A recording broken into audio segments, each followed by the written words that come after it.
মারিয়াম ডাক দেয়া বলে, তুমি আল্লাহকে ভয় করো, আর তোমার কাছ থেকে আমি আল্লাহর কাছে পানা চাই। আমি একটা নেককারিনী মহিলা, আমি কোনো খারাপ মহিলা নই। আমার গোসলখানার ভিতরে তুমি কি করো? ওই যুবক ডাক দিয়া কয়, হ্যাঁ মারিয়াম, তুমি মন খারাপ কইরো না, ভয় পাওয়ার কোনো কারণ নাই। আমি দুনিয়ার কোনো মানুষ নই, আমি আসমানের ফেরেশতা জিবরাইল। যেরকম সুবহানাল্লাহ। হযরত মারিয়াম ডাক দিয়া বলে, বুঝলাম জিবরাইল, তবে এখানে আপনি কেন আসলেন? কয়, আমি আসছি তোমার একটা সুসংবাদ দেওয়ার জন্য। কয়, কোন সুসংবাদ? কয়, আল্লাহ রাব্বুল আলামিন তোমার গর্ভের ভিতরে একটা ছেলে দান করবে। সুবহানাল্লাহ। মারিয়াম ডাক দেয়া কয়, হ্যাঁ জিবরাইল, দুনিয়ার কোন পুরুষ স্পর্শ করে নাই, আমার কোন স্বামী নাই, তাহলে আমার সন্তান আসবে কোত্থেকে? জিবরাইল ডাক দেয়া কয়, আল্লাহ চাইলে হবেই। সুবহানাল্লাহ।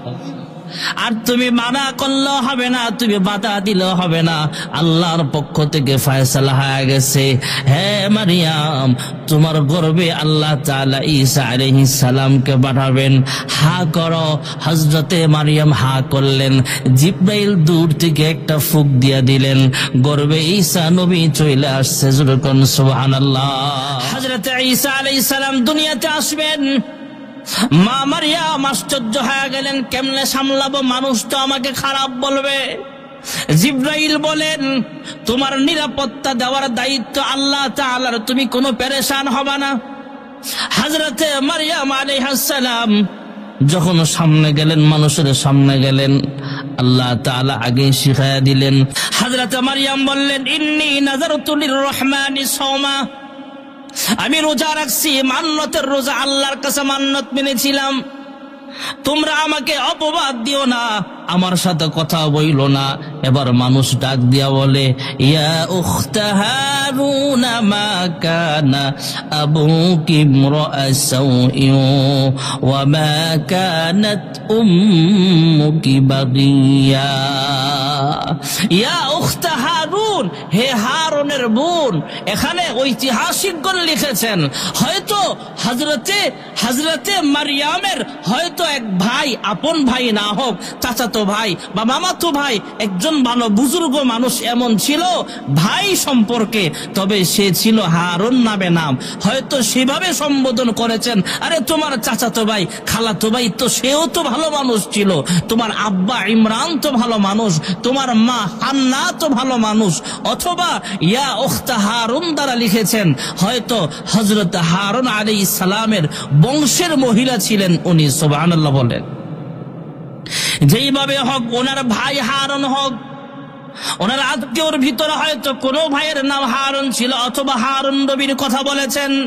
ইয়া উখতা হারুন, হে হারুনের বোন, তোমার ভাই তো ভালো মানুষ, তোমার আব্বা ইমরান ভালো মানুষ, তোমার মা হান্না ভালো মানুষ, কিন্তু তুমি বিবাহ ছাড়া সন্তান পাইলা কিভাবে?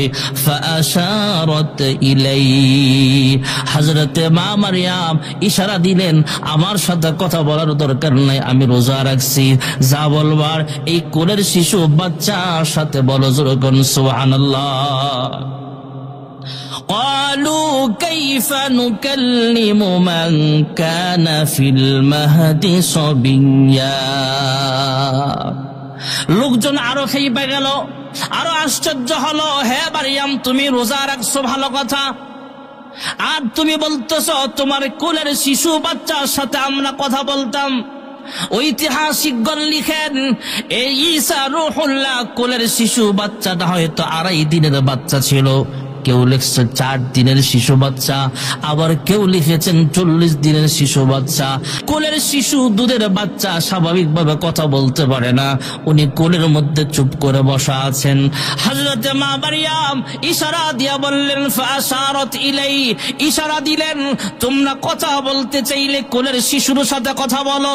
এবার লোকজন ডাক দিয়া বলে, এটা তো শিশু বাচ্চা, কোলের শিশু, দুধের বাচ্চা কিভাবে আমাদের সাথে কথা বলবে?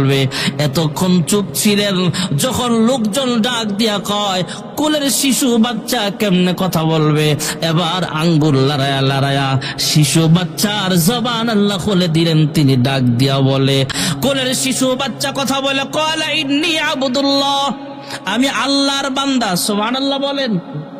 আমরা কার বান্দা? আরো আসছে কোন আমরা কার গোলাম? ইন্নী আবদুল্লাহ আতানিয়াল কিতাবা ওয়া জাআলানি নবিয়্যা। তোমরা আমাকে শিশু ভাইবো না, আমি শিশু বাচ্চা হতে পারি, তবে আল্লাহ রাব্বুল আলামিনের একজন গোলাম। আল্লাহ তাআলা আমাকে নবুয়তি দান করেছেন। জাকারিয়া নবী যেমন নবী হয়েছিলেন, ইউসুফ পয়গম্বর যেমন নবী ছিলেন, আদম পয়গম্বর যেমন নবী ছিলেন, হারুন পয়গম্বর যেমন নবী ছিলেন। ইন্নী আবদুল্লাহ আতানিয়াল কিতাব ওয়া জাআলানি নবিয়্যা।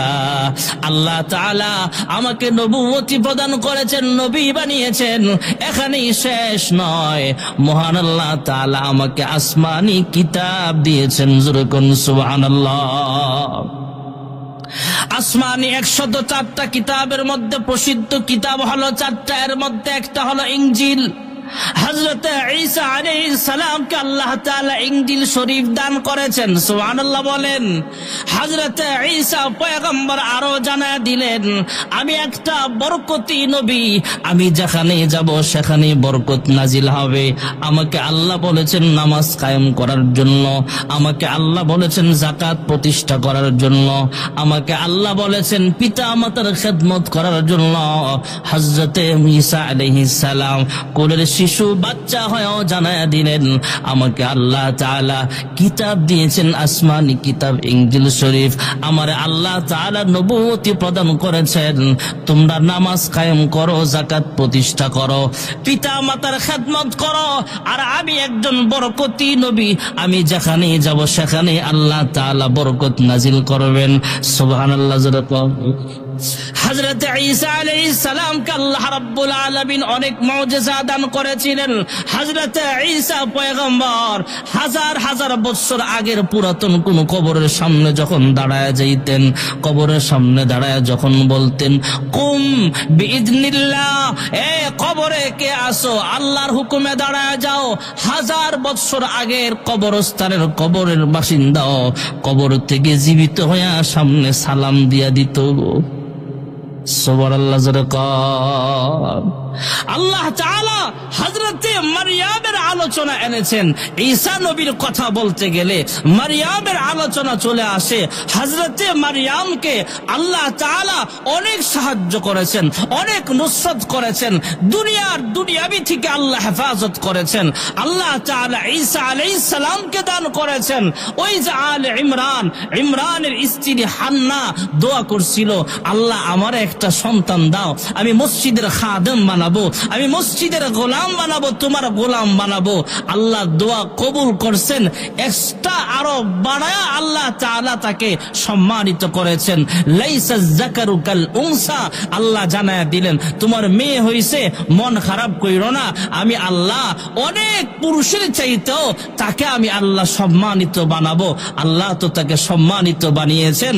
আল্লাহর হাবিব বলেন জান্নাতের ভিতরে কয়েকজন মহিলার সাথে আমাকে আল্লাহ বিবাহ বন্ধনে আবদ্ধ করায়া দিবেন। ফেরাউনের বিবি আসিয়া, আরেকজন হলো মা মারিয়াম। সুবহানাল্লাহ। আম্মাজান খাদিজার যখন ইন্তেকাল হয় তখন আম্মাজান খাদিজাকে বলেন, খাদিজা তুমি মরে যাচ্ছ, মন খারাপ কইরো না, কবরে একলা কেমনে থাকবা, মন খারাপ কইরো না, কবরে তোমার সাথে তোমার কয়েক সতীনের দেখা হবে। সুবহানাল্লাহ। আরো জোরে কোন। আম্মাজান খাদিজা ডাক দিয়া কয়, ইয়া রাসূলুল্লাহ, ইয়া হাবিবাল্লাহ, আমি যতদূর জানি আপনি আমাকে ছাড়া অন্য কোনো দ্বিতীয় বিবাহ করেন নাই এখনো পর্যন্ত, তাহলে সতীর আসলো কিভাবে? আল্লাহর হাবিব জানায়া দিলেন, খাদিজা তুমি দুনিয়া ছেড়ে চলে যাইবা ঠিক আছে, তবে জান্নাতে কয়েকজন মহিলার সাথে আল্লাহ আমাকে বিবাহ পড়ায়া দিবেন। এর মধ্যে একজন হলো ফেরাউনের বিবি আসিয়া, আরেকজন হলো মা মারিয়াম তথা মারিয়াম আলাইহাস সালাম। এই দুজন তোমার সাথে দেখা করবে, তোমার কষ্ট হবে না। সুবহানাল্লাহ বলেন। আর একদিকে মিলাইলে দেখা যায় সুগরা কুবরা নতিজা মিলাইলে দেখা যায় হযরত ঈসা আলাইহিস সালাম আল্লাহর হাবিবের জান্নাতি বিবির দুনিয়াবি ছেলে। যেরকম সুবহানাল্লাহ।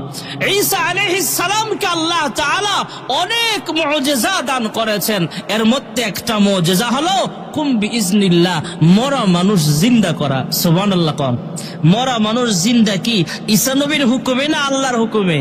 কুম বিইজনিল্লাহ, কুম বিইজনিল্লাহ। আল্লাহর হুকুমে দাঁড়াও বললে আল্লাহর হুকুমে দাঁড়ায়া যায়। সুবহানাল্লাহ জোরে কোন না।